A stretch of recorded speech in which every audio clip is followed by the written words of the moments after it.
A brutal, shocking crime. The murder of Aliza Sherman, one of Cleveland's highest profile murders, remains unsolved. Tonight, new information about the case, the offer from the state to help, and the thanks but no thanks reply from the city of Cleveland. It is a story you will only see on News 5. In broad daylight, I remember the moment. In the middle of downtown Cleveland, I was over my mother's in the morning, and my husband called. A beloved Cleveland Clinic nurse, a mother, a friend, was brutally stabbed to death. My husband said yes, Aliza was murdered. And I remember it just like it was yesterday.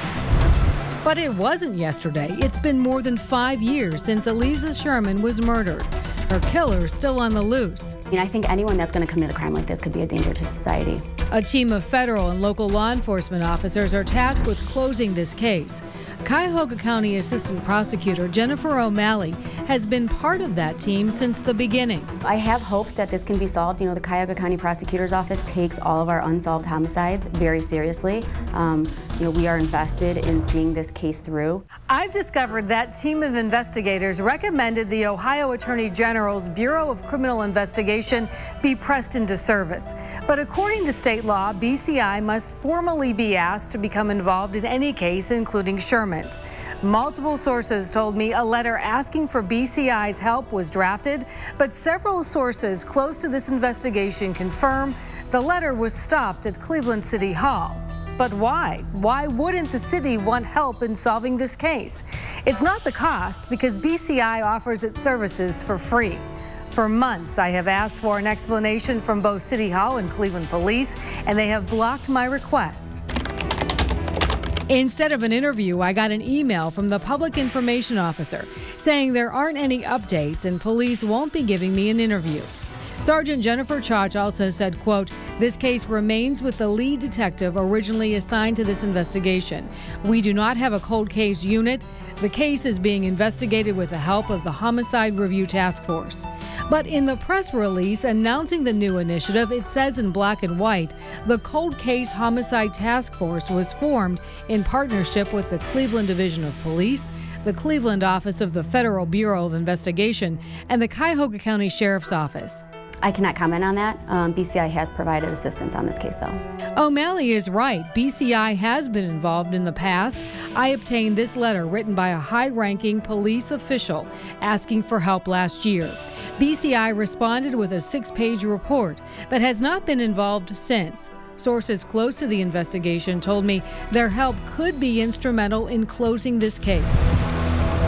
Aliza Sherman was in the process of an ugly divorce. She was in downtown Cleveland on Sunday, March 24, 2013, at the request of her attorney, Greg Moore. Police say Moore told her to meet him at his office to get ready for the divorce proceedings. Police say the two communicated through a series of text messages when she arrived at his office. Aliza did indicate that she was going back to her car because she had been waiting outside and it was cold out. So she turned around to go back to her car, at which time an unknown suspect came from behind and proceeded to stab her about a dozen times. She died while on the phone with 911.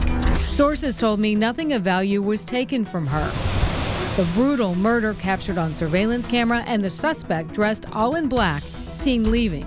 Sherman's attorney, Greg Moore, is no longer practicing law. We did charge him with, and he pled to falsification for lying to the police when he was interviewed with respect to the homicide investigation of Aliza Sherman. Moore was also charged with making bomb threats from his cell phone to courthouses in Lake, Geauga, and Cuyahoga counties. He admitted to incidents in Lake and Cuyahoga as part of a plea deal. He voluntarily resigned from practicing law. They did everything for everyone. Everything for everyone. Never wanted anything done for herself. Maria Zuhl and Aliza Sherman were two young nurses working in the delivery room when they met. That friendship spanned decades until the day Aliza died. Aliza is never far from Maria's heart. She wears this pin every day.